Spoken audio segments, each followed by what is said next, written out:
I want you to watch this interview. It's an interview of a former Minister of Petroleum in Nigeria in 1983. 1983. The interview was given 12 years ago in 2012 when Tinubu led protests to resist the removal of fuel subsidy by Jonathan. That interview was given about 12 years ago. But the minister in question, or the former minister, he is late now, God rest his soul, was a minister of petroleum in Buhari's first regime in 1983. And he said a whole lot of things that Nigerians need to hear today. Even though this interview was given 12 years or 13 years ago, in fact, 12 years ago, the things that he said, I'm amazed at how relevant they are today. In fact, a lot of the things that were said in this interview will give you an idea about why we are in the mess we are in as a country, about the fraud in the subsidy regime, the true state of things, what it is and what it is not. It will give you clarity about turnaround maintenance. It will give you clarity about the probe that the Senate or the House of Representatives are carrying out on our crude oil revenue. You see, I have said a lot of things about subsidy in recent times, and I thought they were new, but I found out that many of the things were not new. I'm amazed that some of those things are rooted in this interview. If you have no idea what goes on in Nigeria in the oil and gas sector, how it is that the president, who currently now is Tinubu, could be fingered in the fraud that goes on in the oil and gas sector, you need to watch this interview. Watch it in its full. Subsequently, I'll do my time to extract the key messages, the key information, so that we can make it more compact and get more Nigerians to hear it. But for now, I will implore you to just watch this interview. It is a must watch. If you are a patriotic Nigerian, you're somebody who wants to understand why we are where we are and what we need to do to get out of it. We'll talk after this video. But we do have the former Minister of Petroleum, Professor Tam David West. Thank you for coming on this morning. Well, we've been taking a look at this oil sector probes and this Petroleum Revenue Special Task Force, which was headed by Madam Nuhu Ribadu. They've come up with this report, and so that's everywhere now. But only this morning, we see that the federal government says they've set up committees on this same panel's report to consider what they've come up with. But before that, there was a lot of controversy about this. The spokesman of the president has said something where people quoted him to have said, no, there are problems with this, which they can't. But you've seen that report also. Yeah. What did you think about it? I don't think I've seen the report. I've only seen excerpts of the report. Okay. Well, I'm not surprised with what's happening. I should have been more surprised if something happened better. So in this same studio, I said, what they are doing is a charade. A government that deceives its people consistently and persistently, deceives its people with lies, is not worth its salt. Everything I say on this television, anywhere in my writing, I stand by it and I can prove it. I should be challenged and I show them documents to prove what I've ever said. I'm surprised. In fact, today, as I was coming to the studio, I got a paper. And it's good and bad. Good in the sense that all what we're talking about is fuel subsidy. I still repeat, there is no fuel subsidy in Nigeria. I've challenged the government for a public debate. They never showed up. There's no fuel subsidy in Nigeria. It's fuel subsidy mega fraud. And it has been proved right by Farouk Lawan, by Ribadu. We are still waiting for Magnus Abbey's report. But it's curious. The Senate set up probe on this long before the others. Why is the Senate report so delayed? There is no fuel subsidy. It's fuel fraud and it has been vindicated. Before me, Buhari said so. Before I even published a book on this. They are not challenging the book. They are not challenging the facts. They are only making propaganda noise. And today, how can my president say fuel subsidy must go? Do you remove what does not exist? And the two reasons he gave are even very illuminating. One, fuel subsidy must go because one, it will encourage private refineries. Two, which is a more logical thing to say, it will stop fuel importation. Fuel subsidy removal cannot encourage private refineries. It's illogical to say it. But if you remove fuel subsidy, how do you remove it? You must remove fuel subsidy, which doesn't exist. If you have more refineries, government refineries in the country, there will be no importation of fuel.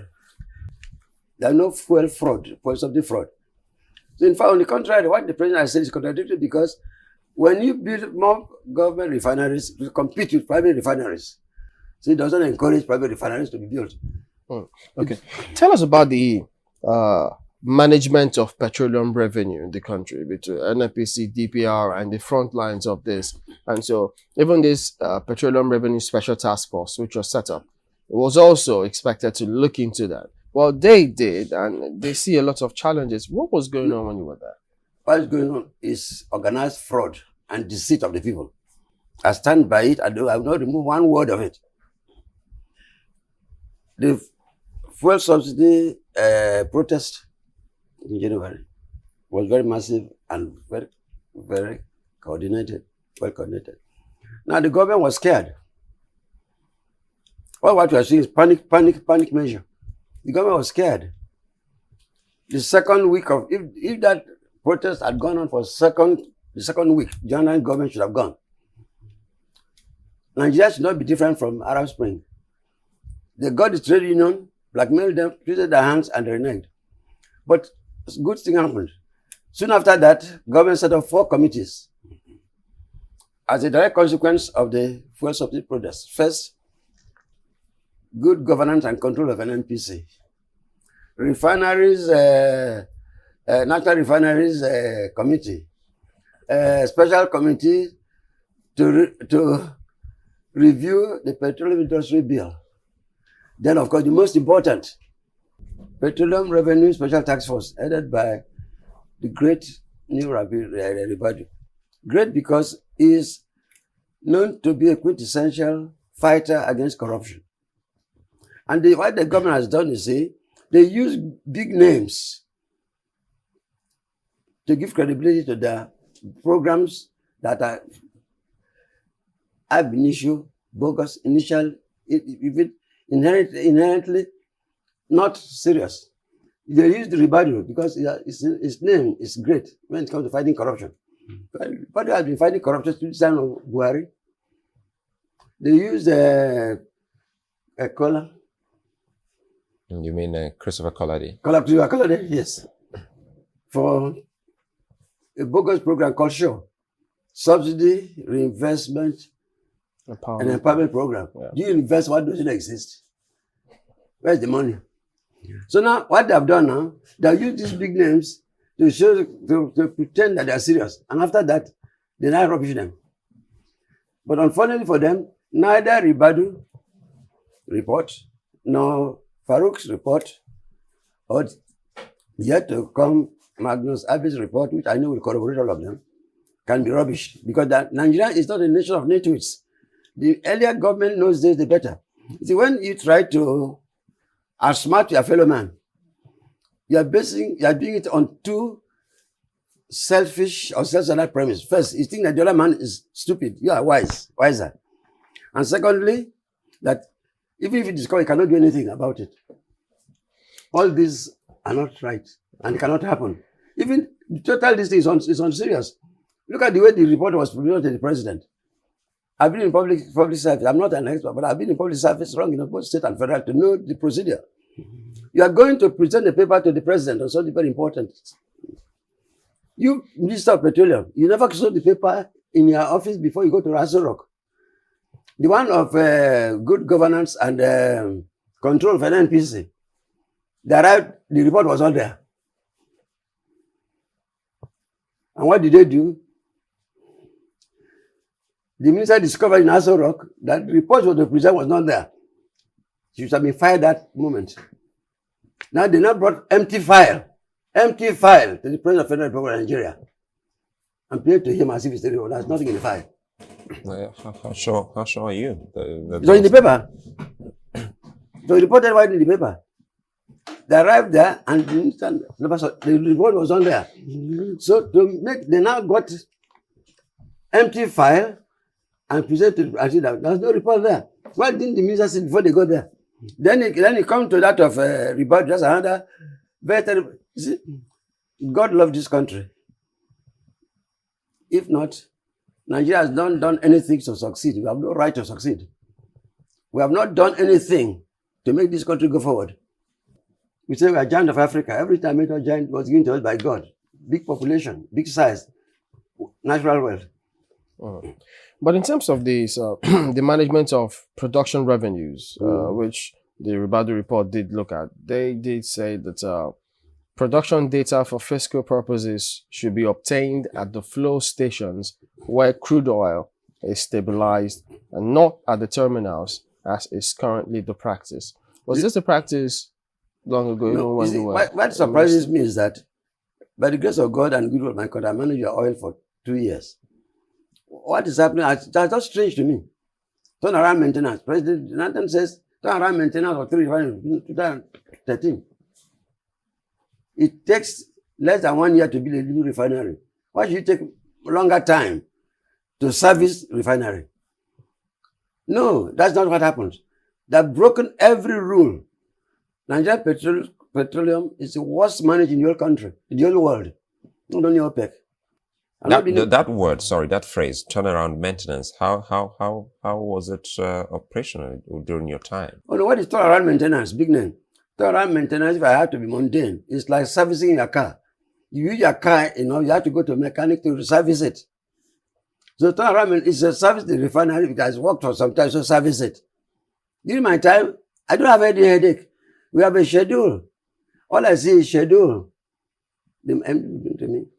Harcourt refinery, Warri refinery, Kaduna. So then we will follow the schedule.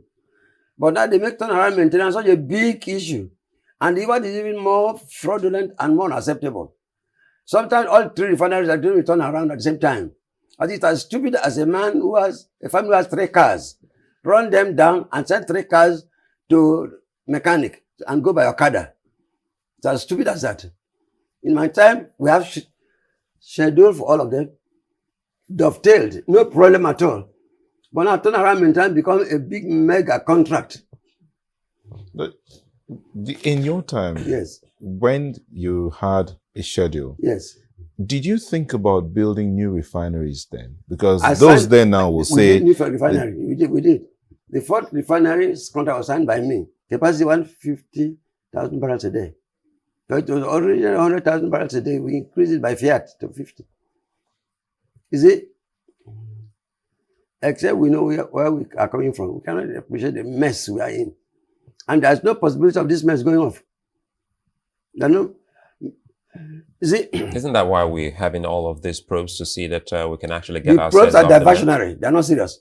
All the probes are diversionary, and I proved it. And God so loved the country to expose them. Why are you talking about Ribadu's panel? He did a very good job. Ribadu did a very good job. I'm not surprised because he's a quintessential corruption fighter. But well, we understand the job is incomplete because there are some. The job is incomplete because they are not sincere. They are not sincere. I've proved to you they are not sincere first. So President Jonathan, the set of Ribadu, they took him, they praised him to high heavens. Why they chose him? His quality, his credentials.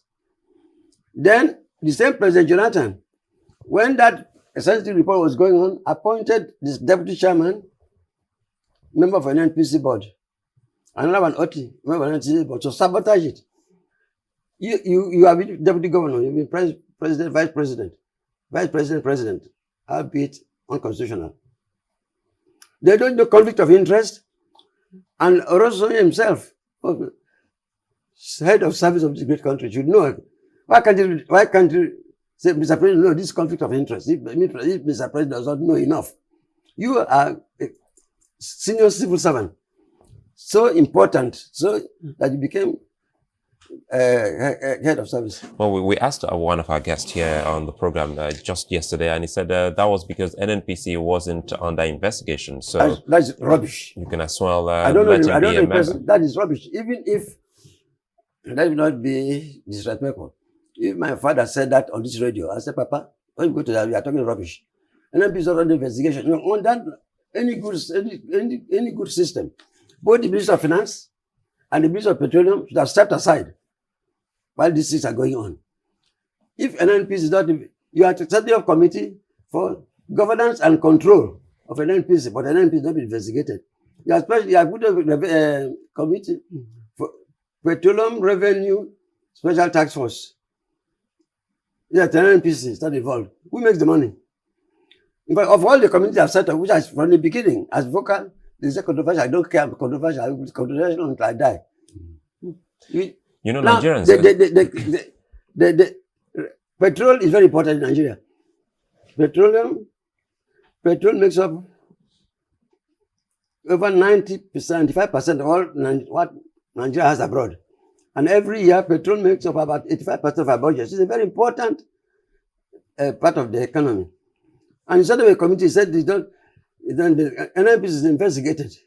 You know, Prof, I'm quite sure that's why the government and as well as the people are worried, trying to see how they can actually salvage what we want to call the cash cow, the NNPC that brings that huge percentage of money to develop the country. But as it is now, how well, if we say, or if you say those reports are diversionary, what should we be doing to make us save NNPC? It has been done before. It has been done before. It cannot be done still. I'm not saying that I was the best. Sorry, when you said before, what time was that? I always zero it on the time I can only talk on one time. I go from noon to noon when I was oil minister, 84, 86, under General Buhari. And what is happening, please, I'm not promoting anybody. As I'm talking to you, I don't have General Buhari's telephone number. I don't phone him. I don't get contact with him. But I support what is good for Nigeria. First, we never had this problem. Throughout the time I was oil minister, we never imported 1 liter of fuel. We're exporting. It's bad management, corruption has taken over the system. And Nigeria is ambivalent about corruption. You don't like corruption. Thanks to God. But at the same time, we're ambivalent. When somebody is not corrupt, you don't want him to lead. I remember my additional article, when integrity is seen. It cannot go like this. We never had any problem with turnaround maintenance. We never had any problem with managing the oil industry. No. What about case of oil theft? You know, we Yeah, also that- talked about thank you, oil God, theft. oil theft. At that point in time, Thank you were oil theft. No, around. oil theft was stopped. When we took over the 14,000 illegal bunkers, I stand by it. Look, I challenge anybody to prove me wrong. We have 14,000 illegal bunkers. We stamped them out in less than 1 year. Nigeria was losing $2 million every day from theft. You know how much we are losing today? $14 million every day. This was the Ribadu. Shell said Shell produces about 50% of Nigeria's oil. Shell said Nigeria is losing 100,000 barrels a day. And if you calculate this, Nigeria is losing about $15 million every day from theft. In my time, illegal bunkering was $2 million. We stamped illegal bunkering out in first year. 14,000 illegal bunkers, 18 official. We stamped them out and streamlined it. We never had any problem. What can we do? What can be done now to remove this mysticism around the oil sector? When you get good leaders, you go and sleep, but they'll do the job. Yeah, you have a situation where oil has become such a big industry. It's a big industry. If you have thieves managing your oil industry, you will never sleep. You go on and on and on. We need strict surgical operation of the whole system. Would all the probes that have been done so far, if the reports are brought in to play, would that make a difference? If the reports are running to play. When you set up a probe and you have no intention of implementing it, is the probe is deceit. And let me go back to my pyramid. Every country in the world is like a social pyramid. Every country in the world. The poor people are much more in number than rich people. I said, God loved poor people so much. He created so many of them. So any government that does things to put the common man in peril is anti-God and has to have divine indignation. Our policies are not implemented. You set up probe to that. You don't need all these probes. You don't need all these probes to do your job. You set up a probe on, look at how ridiculous it is. You set up a probe on NNPC, Good Governance and Control. You set up a probe, National Refineries Task Force. What was the minister doing? If you have a minister of petroleum and you are setting a committee on good governance and control, it implies that there was no good governance and control. Why do you need a minister? Why do you need them? Why are these pros not necessary? Why they are not before? Yeah. I'm talking from position of strength. I'm not talking from, that's it. It's not necessary to my time. Why should it be necessary now? Yeah, but what about those who say that the circumstances at that time, where we were not importing fuel, has since changed? The consumption, the demand is exponential, and so the government has got challenges, and so they have to import. I say, unequivocally, categorically, without apology, is bogus reason. Nothing has changed. What has changed is corruption. What has changed is bad management. Importation, what? Look, I have a paper here for you. The government is lying all the time. They said Nigerian petroleum is the least costly in the whole world. Nigerian petroleum is the most costly in the world. Fuel. I was giving Ganify this lecture. I have 15 countries. Our petroleum is the costliest in the world. Our cost of living is the least in the world. And they give another reason that our petroleum is being exported smuggled around the borders. So increase price. Nonsense. During my time, we closed all borders. And I give a good example, Gombe. We used to sell petrol product. As I've talked to my staff who work with me are still in the country. Most of them are still alive, thank God. A lot of them have been taken out of an NPC for political reasons, but they are listening. Dena, Osuno, Izugwe, Akimi, there are many good people. Ben Osuno was in charge of Petroleum Inspectorate. Now be the big name, Petroleum Resources, whatever. We started petroleum products to go. They would cash for more. We suspected. So we closed the border. They couldn't sell it again. They brought it back to Lagos. It's bad management and bad control. Oh, that consumption. Even the Minister of Petroleum even gave another, I don't want to use hard, when I use hard words, please, I'm not being modest. I'm not being disrespectful. I don't know how to express strong feelings with mellifluous euphemisms. Minister of Petroleum gave another reason which I feel is silly. To our population has nothing to do with price of petroleum. It's not the same Minister of Petroleum who said our petrol costs the least in the world. Here are 15 examples to prove her wrong. Then when she was driven to the college, said average price of petroleum. There's no average price of petroleum. If you have good management, for goodness sake, you can manage this well. Nigeria needs better than this. Our petroleum is today, they said Brent is similar to Bonny Light. They said Brent is costing over $100 per barrel. If you have the price of Brent, add about $5 to $10 or $8, you get Bonny Light. So Nigeria petroleum is selling today more than $100 per barrel. We are producing more than 2 million barrels a day. Why should people suffer? So how were the monies managed then? It was less, we're trying to draw comparison between then and now. Yes. How were the monies managed then? The monies are managed then because the money, your money that we make for you, we put it in your account, federation account. That is shared every month. Commissioners of finance come to Lagos and those in Abuja. We sit down, we present this amount of money we've made. We did formula. States take their own. I used to present the head of state in that exercise. If you remember, during Buhari's time, every month, the DRB would be on the radio, telling the world how much we have, the country, how much money we've made and how we are spending it. Now they have mystified the management of the petroleum industry. They have made it a cult of thieves. But Prof, was there any initiative at that time to encourage private investment in the petroleum sector? When they use the word encouragement, it makes you laugh.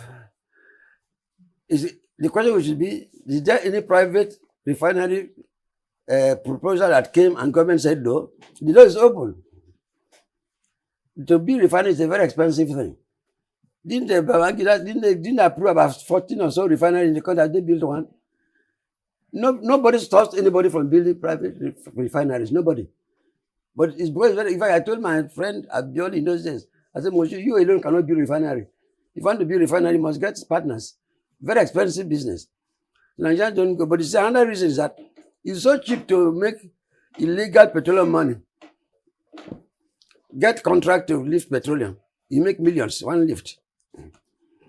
They make petroleum management so cheap.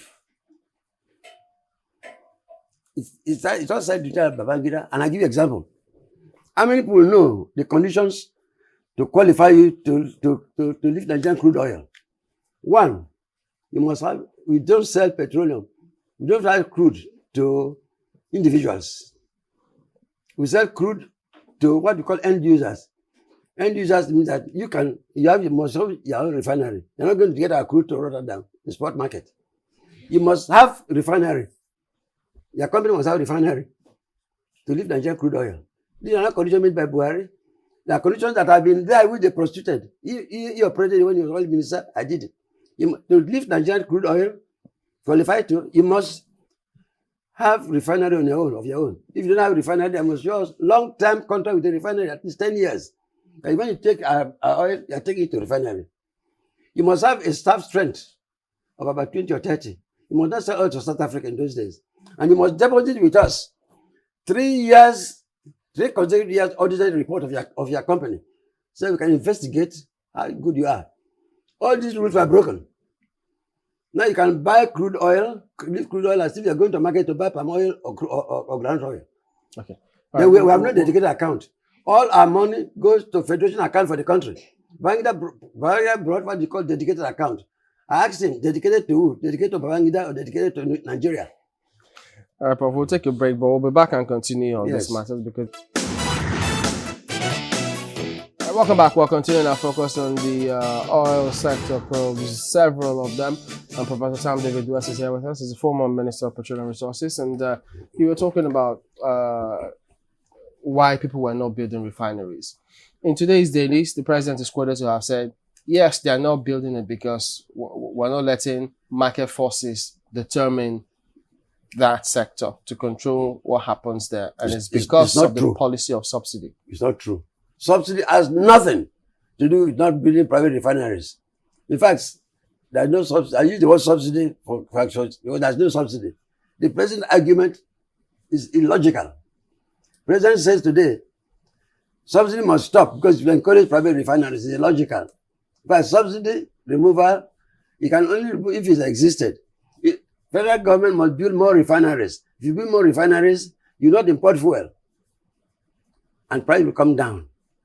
Now, if you build, allow people to build private refineries, these private refineries will compete with federal government-owned refineries.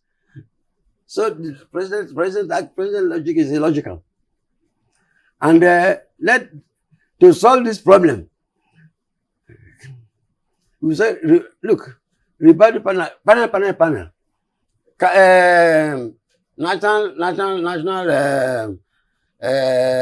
National Refineries Task Force, headed by a great friend of mine, one same cabinet, great man, a nice man, Kalun de Kakalo, very brilliant man. I wrote, as usual, that you have no business hiding that. You are Minister of Finance. When Babangida changed you to Minister of Economic Development, you came to me and said, look, I'm a finance man, I don't know anything about economic development. If you don't know anything about economic development, what do you know about refinery? They are using your name to get... Kalu's report, as the expert I wrote, has not said anything new. He said, don't use middlemen to import fuel. In fact, it's common sense. Why can't Nigeria government go and get the fuel itself directly? If Mr. X or Alhaji X can go and import fuel into Nigeria, his government can go there and get better deal.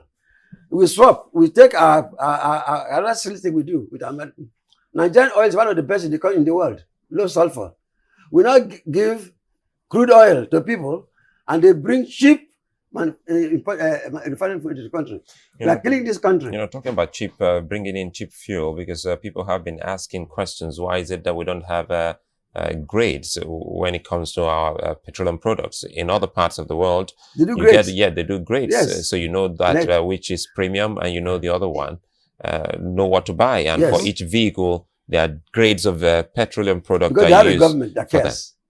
Because those countries have a graded, every country have grades of petrol. If you go low lead, we don't have grade. Why? If you have responsible government that feel empathy for the people, all these things will fall in place. But we don't have government that cares for the people. We have government that cares for itself. But we didn't have grades when you were petroleum minister, did we? Yeah, but you see, but we didn't have grade, but we have a problem. We are already importing fuel. We are refining our fuel. We never imported fuel. The grade we have is Nigerian grade. It's a good grade because we get the petroleum refined in our refineries and we sell in our petrol pumps. But Prof, there are those who believe that it's the foundation that the past leaders laid, that the current leaders are building on. That in your time, for instance, there was no proper storage of data as regards production data. So now, going back, there is no data for anyone to work with. So they're all going around in circles. They are talking nonsense. I'm talking to television, I'm talking to the world. During my time, all these people have been like that. Every oil company within 48 hours, they must tell me what to produce. And if you come to my office in Valomo, I have a graph on my wall, daily production. I did oil companies report, I plot it. But some time ago, the former president of great Nigerian, is it Bankole, said, quote me, Nigeria does not know how much oil we produce. And I challenged him in a paper that was published. I said, great Nigerian, great administrator, you are talking nonsense. Do you increase what you don't know? Nigeria got increase of quota from OPEC, the first in the history of OPEC. You don't increase what does not exist. We have data. What is happening is that everything has been destroyed to make it easier for people to steal. In my time, you cannot steal. We know, so if they've worked on the foundation we left behind, this will not happen. If oil companies are made to report production, not more than 48 hours of production, as soon as listen to this, channel is listening all over the country. And I'm quoting to you and I put my own on it. We know how much we produce. And oil companies are made to report their production within 48 hours. And I have a graph on my wall. It was the NNPC made to report its own production as well? Or was the NNPC made to report its sales and production? Yes, now, if why do you demand from people what you cannot do yourself? We kept very close records. And to show you, when OPEC was charging Nigeria for I took my contracts to OPEC and told them, all 13 countries, I told them how they are doing to steal. We have very good control. And all this boils down to leadership. If your leadership, look, now Ribadu said 5.8 billion royalty was not paid to Nigeria. In his report, 5.8 billion were not paid. He was able to recover 3.2. Yeah, 382 billion oil subsidy scam. 800 billion, all the NNPC cannot account for. If subsidy doesn't exist, how come we're talking about scam being unraveled by some of these probe panels? What they're unraveling is subsidy fraud, not subsidy. People import, look at the report, I even report before, look at the allowance report, Farouk. I was to appear before Farouk panel, when Jonathan told them not to invite me. And I wrote against it. I published it. Is that possible? How can the executive arm tell the legislative arm not to invite you? Yes. Supposed to be independent. Yes. They are supposed to, in a democracy, real democracy, the judiciary, executive, legislature are independent. In Nigeria, they roll into one. The only thing that the executive has not been able to penetrate effectively, and they have done it successfully many times, is the judiciary. Because I think I find it hard to believe because But it's true. you've been on this program and Yes. no one, the presidency, nobody has said, don't invite Professor Tam David West anymore. Because So- you are an independent, so- you are an independent television station. If they try it, they have tried it many people. If they try it, they muzzle the press. The press, the media, television is one thing that no government should try. No government has succeeded to kill it. They will not take chances because it will leak. It will leak. Why is Vice Justice Salam is still hanging in the balance? If it's not interference. Look, Ribadu, now they were anti-rubbish him. Came to, but Ribadu had recovered 3.2 billion or 5.8 billion owed Nigeria for royalties. Now, if the rubbish is reported, are you going to refund this money to the people from whom you got it? But now, Prof, now that this comment is ascribed to the president, oil subsidy must go. Nigerians definitely will not want to listen to that because it will pitch Nigerians against the authorities, and we may just find ourselves back in square one. And then they talk about different probes, probing subsidy, which you say does not exist as a fraud. What should we do? What can be the way out of all of this quagmire? The way out, Nigeria to know their rights and exert their rights. If you're a coward, you cannot fight for change. Nigeria should have freedom from fear. If I use that, you use the great American president phrase. If you want to change the system for the better, you must first know that you are taking risk. Are you prepared to take risk in the interest of the collectivity? Are you viable? A lot of millions are flying.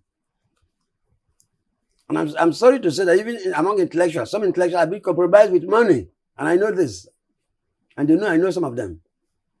There are some that cannot be bought. I'm not being self-righteous. There are many millions of Nigerians better than myself in terms of this.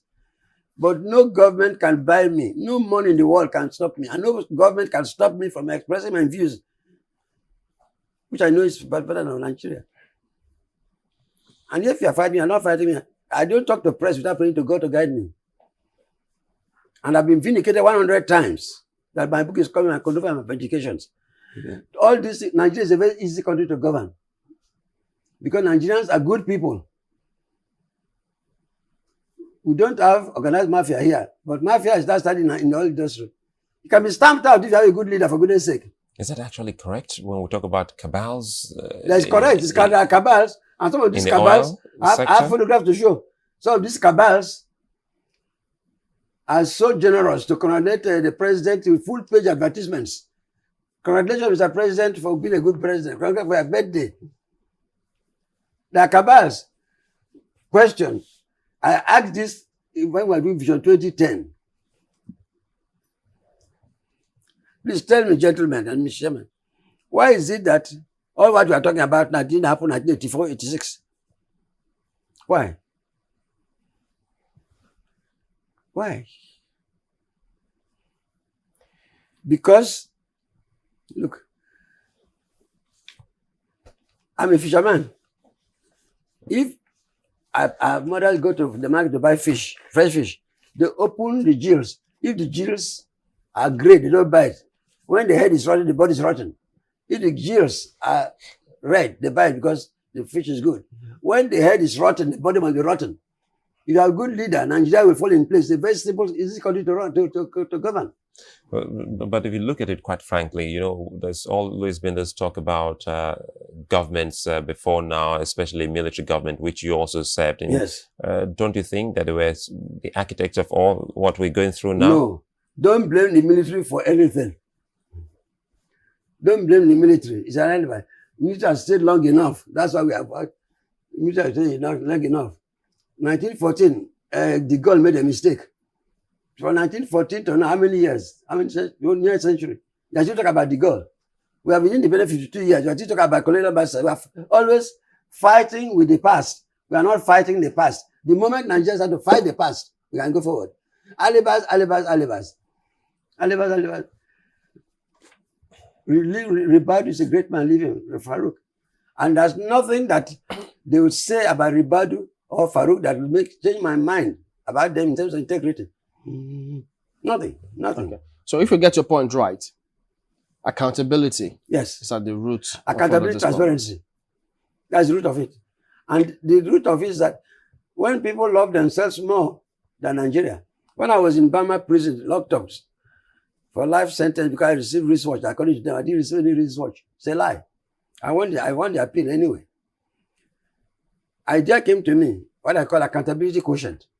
A public officer must ask himself, are you, for using your office, are you gaining more than they are putting to Nigeria?